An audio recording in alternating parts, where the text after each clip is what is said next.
Yeah. Hello guys and welcome back to Accenture Academy. So yesterday we discussed various types of cell signaling like MAP kinase pathway, PI3 kinase pathway, AKT pathway, mTOR pathway, right? So there are few more are there, which is like, where the receptors are coupled to the transcription factors. Okay. Now what does it mean? So the CAMP, the MAP kinase and the PI3 kinase pathway, they are the examples of indirect connections between the cell surface and the nucleus, in which the secondary messengers are playing important role. Okay, so if you see in the case of the GPCR, right, we saw that activation of AC is resulting in increased concentration of your CAMP. CAMP is your cyclic AMP, which is acting as the secondary messenger. Okay. Now, when you say secondary messenger, what exactly it is doing? At this level, at the level of the CMP, it is actually 1,000-fold times. It is increasing the amplification of the signal. Okay. So what does it mean? Again, if you remember, CMP goes next and binds to the regulatory domain of the PKA. Able to remember? So here and here it binds. CMP binds to the regulatory subunit of the PKA. So once CMP is binding to this, what happens then next? The catalytic subunits are getting free and then they act on the transcription factor by entering into the nucleus. Okay. So here what we are saying is that there are these secondary messengers. Okay. They're bringing the connections between the cell surface receptors and the nucleus. Did you get the point over here? Like how?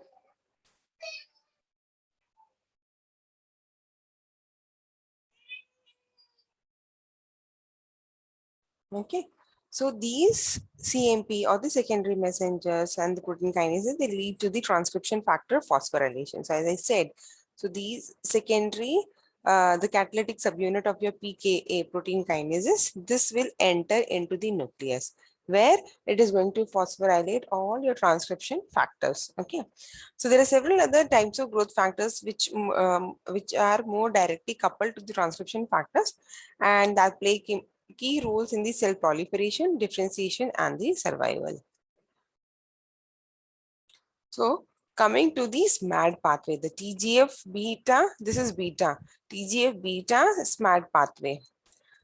It is similar to your JAK-STAT signaling. Do you remember JAK-STAT signaling, Janus kinase, which goes and gets phosphorylated, and then the SH2 domain of the STAT goes and binds to the phosphorylated tyrosine kinases? Okay, it is an example of non-receptor tyrosine kinase pathway. So your TGF beta SMAD pathway is similar to your JAK-STAT signaling in that the protein kinase which is associated with the receptor directly phosphorylates and activates the transcription factor. Okay, so the receptors for TGF beta and related polypeptides are protein kinases which will phosphorylate serine and threonine rather than tyrosine residues on their substrate protein. So how the similarity is coming? That it is phosphorylating. Okay, it is phosphorylating, but in the case of the JAK-STAT, one second. In the case of the JAK-STAT, on the plasma membrane here, these receptors were actually getting phosphorylated at the tyrosine. Okay, but in the case of the TGF beta SMAD pathway, it is the serine or threonine, okay, which is getting phosphorylated. So TGF beta, it is transforming growth factor beta. Okay, it is the prototype of a family of polypeptide growth factors and control the proliferation differentiation of a variety of cell types. Now, TGF beta, again, it is composed of two distinct polypeptides designated as type 1 and type 2. So again, similar to your tyrosine receptor kinases, where again you had the two receptors present there, right? Now, in this case, the type 2 receptor will phosphorylate the type 1 receptor, which in turn phosphorylates transcription factors of the SMAD family. Okay, so how it is similar again? On the plasma membrane, type 2 and type 1 is there. Okay, so type 2 जो है आपका इसको phosphorylate कर रहा है.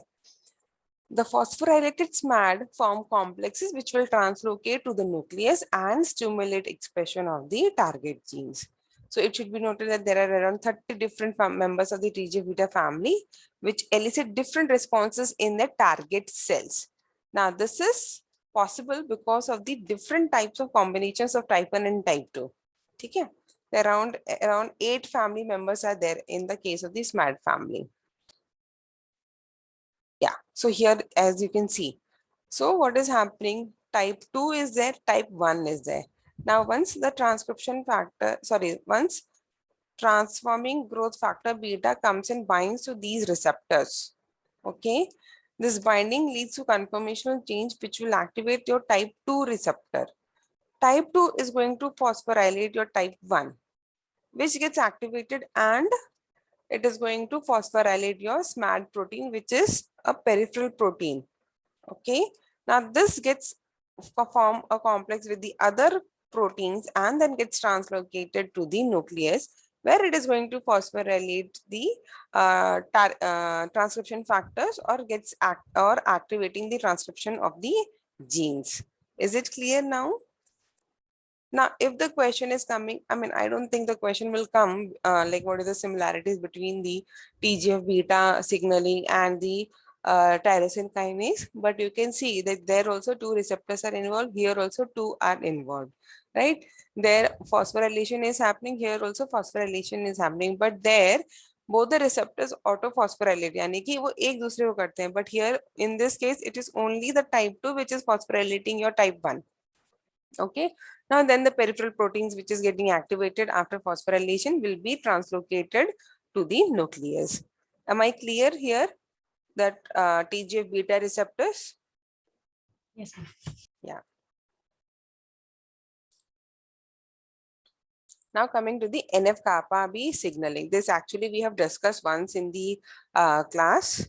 What is NF-kappa B? It's a transcription factor, right? Nuclear factor kappa B. So here, if you remember, I have said about the regulation of like how there are 2 ways by which you can regulate the action of the NF-kappa B. One is by masking the NLS. If you remember, NLS, nucleus localization signal. So I kappa B comes and bind to that surface area where the NLS sequence is there. And if I kappa B is getting phosphorylated, then NF kappa B is free to get translocated into the nucleus. That is one way, if you remember. Yeah. Okay, let's see. So it is another example of signaling pathways which will target specific family of the transcription factors by stimulating ubiquitination and degradation of inhibitory subunit. So here, how it was, if you remember, if this is a nuclear envelope, your NF kappa B is present here. Okay. Now this is masked by I kappa B. So here the nucleus NLS sequence is present.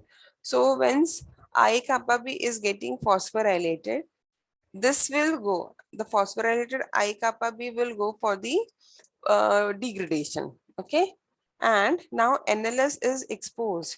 So this NLS will be recognized by the important proteins, and then this will be recruited inside the nucleus. Okay. So NF kappa B family, it consists of 5 transcription factors which play important role in the immune system and in the inflammation as well as regulation, proliferation of animal cells. So they're activated in response to the variety of stimuli like cytokines, growth factors, bacterial infection, viral infection, and the DNA damage. So many people, many researchers, they tried making drugs by, inhibiting the actions of the NF kappa B. So later they came to know that you cannot directly inhibit or prevent the action of NF kappa B. So NF kappa B is a transcription factor. So if you inhibit NF kappa B action, you are actually preventing so many cell signaling pathways. Okay. Now tell me why it was not advisable Why it was not advisable to prevent NF-kappa B or to use any inhibitor against NF-kappa B? In short, why it cannot be used as a cancer therapy target? Yes.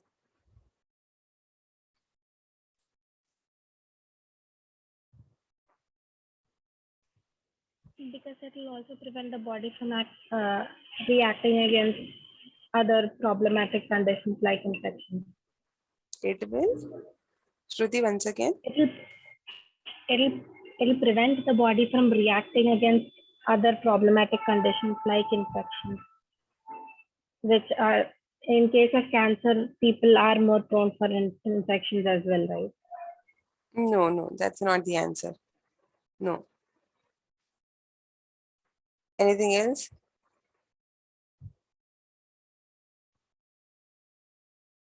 Akshaya, Tanvi? Maybe it could inhibit the transcription of normal cells also. Exactly. Exactly. So for any cellular process, we need NF-kappa B. So if you target NF-kappa B, you're actually inhibiting the cell proliferation of a normal cell also. So you're actually killing the organism. Okay. It's not only inhibiting the growth of the cancer cell, but also the normal cells. So that's why NF-kappa B cannot be used as your cancer therapy target. Okay.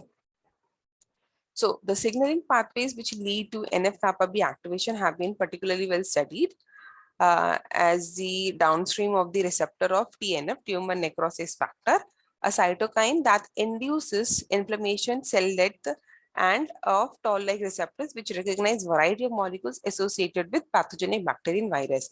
Now here you will understand that अगर हम NF kappa B pathway is we are discussing, okay, then it is in response to your viral infection or bacterial infection or because of the inflammation or the cell death.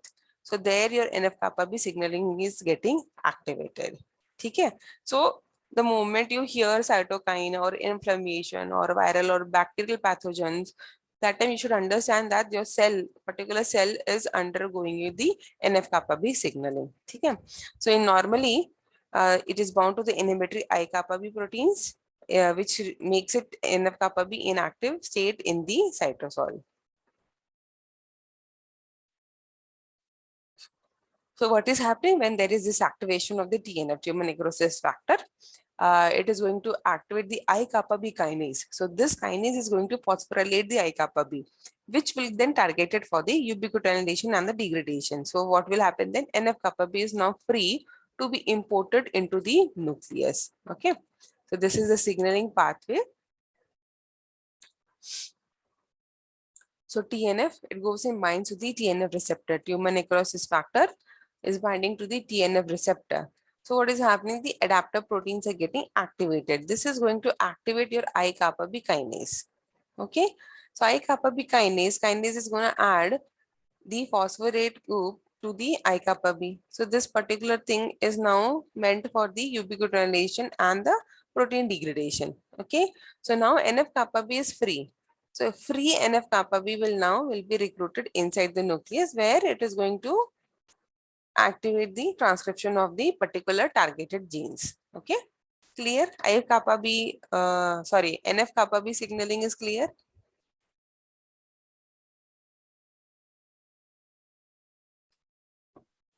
Yes, sir. Okay. Now the Wnt signaling pathway and the Notch pathway. So basically, these are very small pathways. Wnt and Notch pathways, mainly we'll discuss this in the developmental biology. Okay. So Wnt pathway is an example of a signaling system which activates transcription factors by inhibiting their ubiquitination and degradation. Okay. It was first discovered in the Drosophila, and the members of the Wnt family have been found to control variety of events during the development of both vertebrate and invertebrate embryos, playing important role in the proliferation of stem cells in the adult tissue. Okay, now like hint. So if it is related to the development of the embryo, then we go with the Wnt pathway. Okay, Wnt not signaling. So Wnt proteins are family of secreted growth factors which will bind to complex receptors of the frizzled and the LRP families. So signaling from frizzled and LRP leads to stabilization of beta catenin. Now, what is beta catenin? Again, it's a protein, right? So here you can see, if you remember, we discussed beta catenin actually during the junctions, adherent junctions, when we were discussing.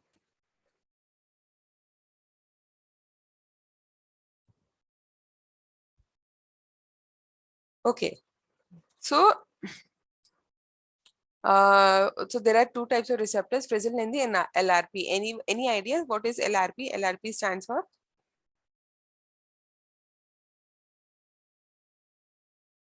It is your LDL receptor related protein family. Okay, LDL receptor protein family.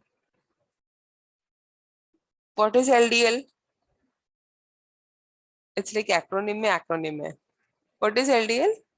Lipoprotein, low density lipoprotein. Yes, it is low density lipoprotein. So LRP families means low density lipoproteins receptor related proteins. Okay. So it is going to stabilize your beta catenin as a transmembrane proteins which links cadherins to actins at the adherent junctions. Okay. So they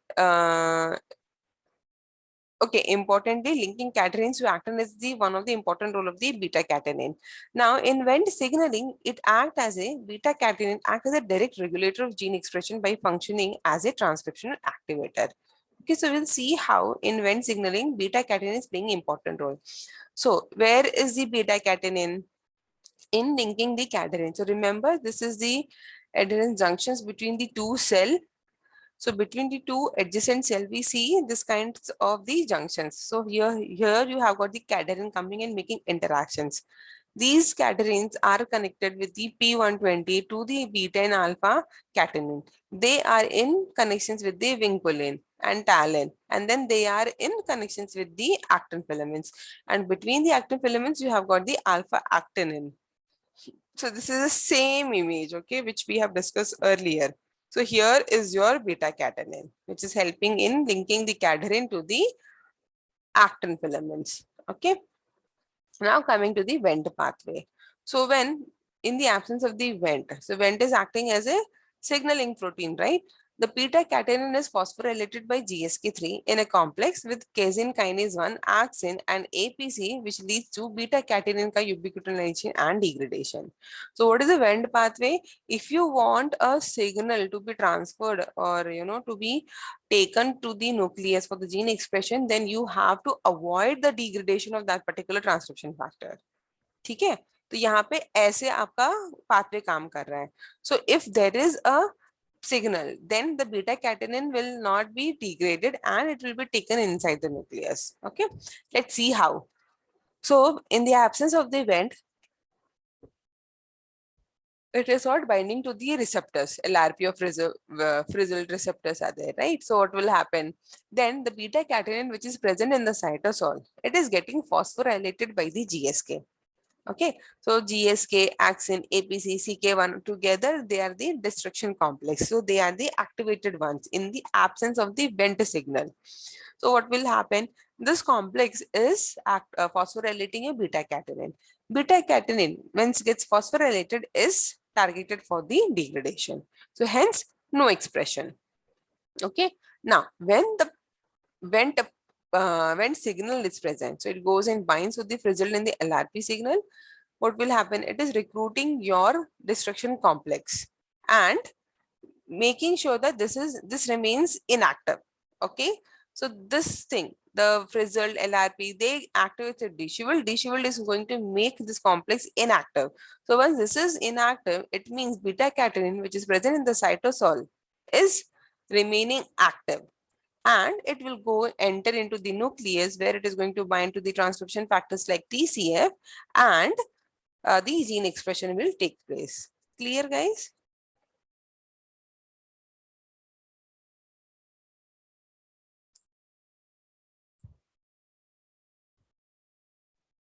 Yes. Yeah. Okay. Now, who would like to give the summary? of Wnt signaling pathway?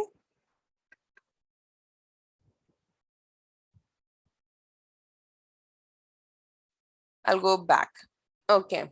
Sanvi, can you explain the absence of Wnt signaling? Wnt signal. What happens when there is no Wnt signal?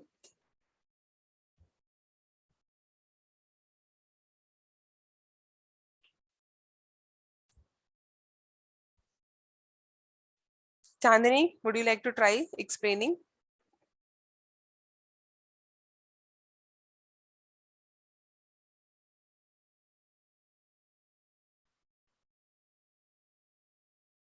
No. Akshaya, Shruti?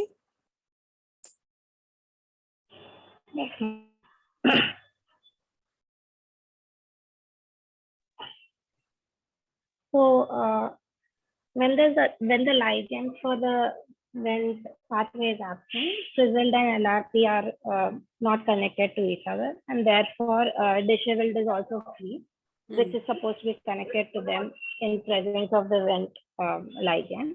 So there's this destruction complex which contains axin APC, GSK, and casein kinase 1 and all.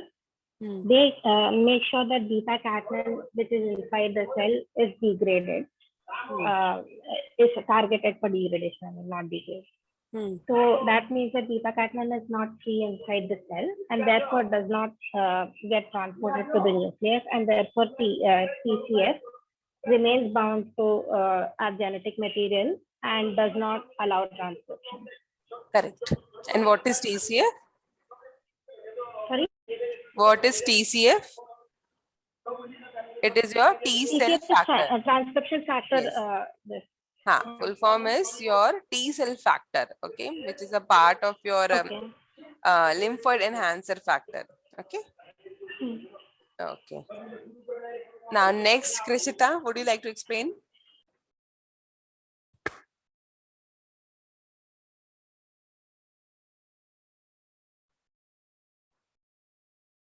Akshaya? Yes.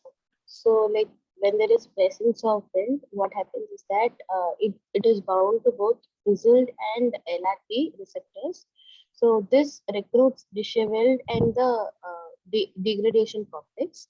So what happens is that the beta catenin is free, and then it enters the nucleus and it relieves the TCF from the DNA. So the transcription is activated.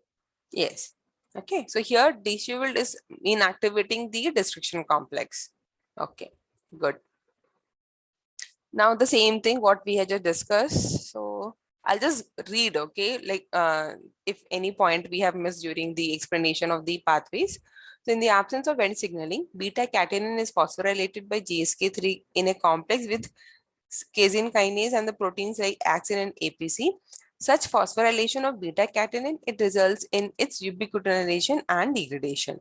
The binding of Wnt leads to association of dishevelled with Frizzled, which disrupts the destruction complex and inhibits GSK3, thus preventing the degradation of beta catenin. So beta catenin will then translocate to the nucleus and forms a complex with the members of the TCF family of transcription factors. So in the absence of beta catenin, TCF factors act as repressors.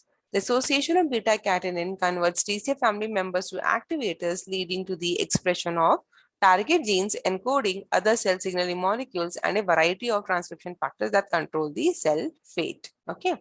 Now coming to the Notch.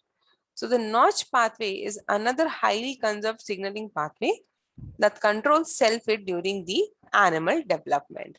So it is an example of direct cell-cell interactions during the development. So Notch signaling is again cell-to-cell interaction. So what is Notch? It's a large protein with a single transmembrane domain which serve as a receptor for signaling by transmembrane proteins known as delta on the surface of the adjacent cells. Okay. So stimulation of Notch initiates a novel and direct pathway of transcriptional activation. So here, as you can see, this is a plasma membrane. The delta is present on the surface, okay, of one particular cytoplasm, cell surface. Once again. So this is the plasma membrane of one cell where delta is present.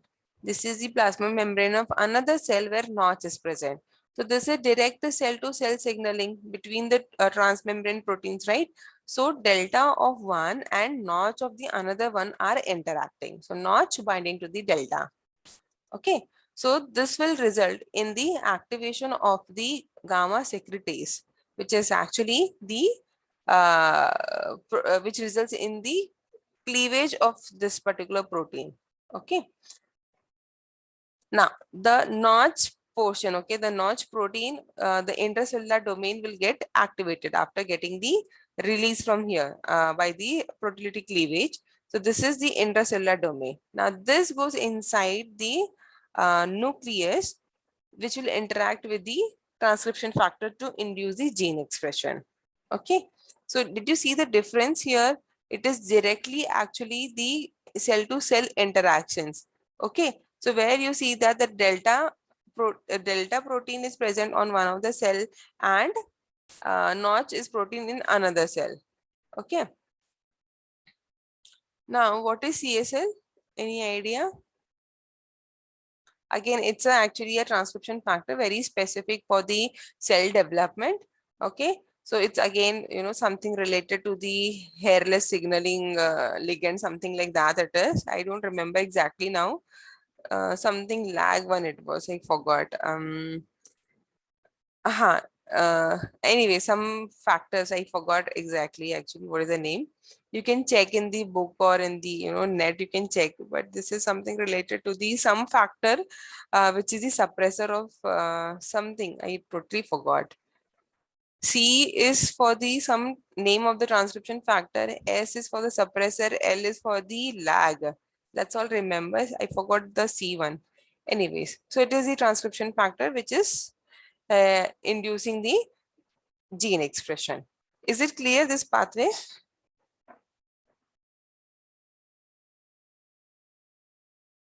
Yes, is it clear, Shruti?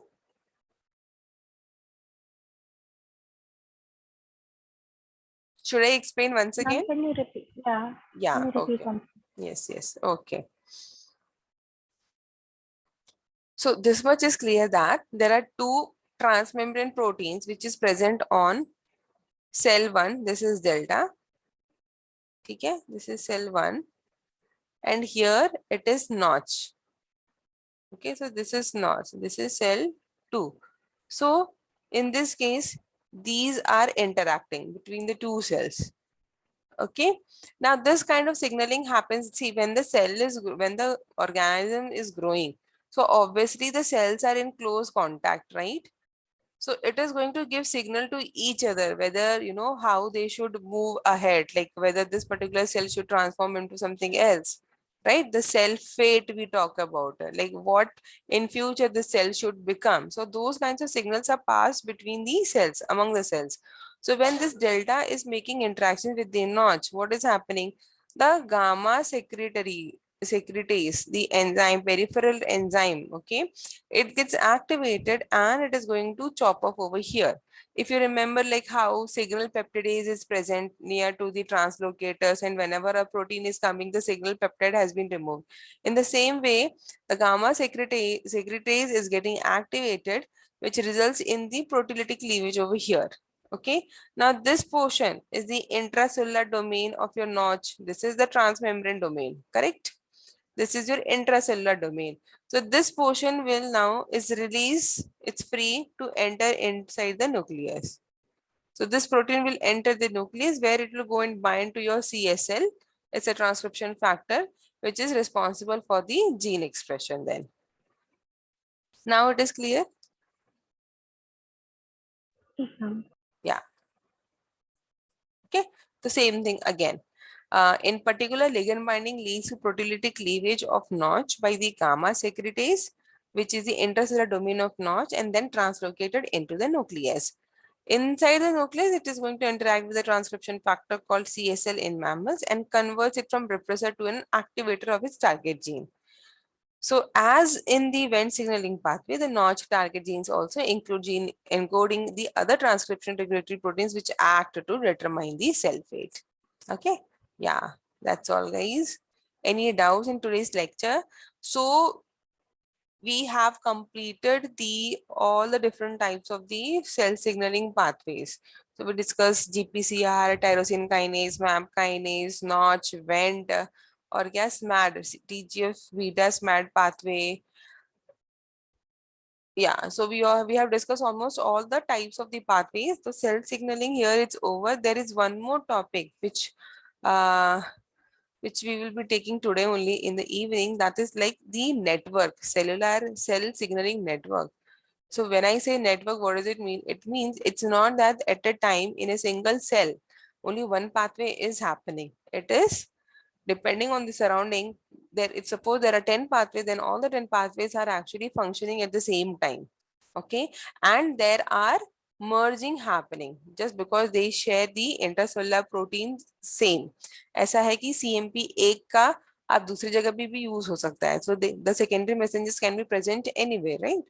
So the network there is a network of all these things, and each pathway is highly regulated at each level and at each network also. Okay. So that we'll discuss today later in the evening. Yes. Any doubts in today's lecture, guys?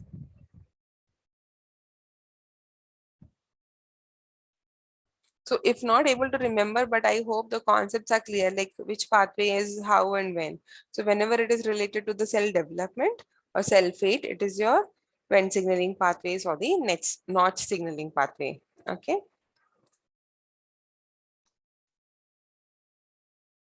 No questions? Cool, then I'll be stopping here now.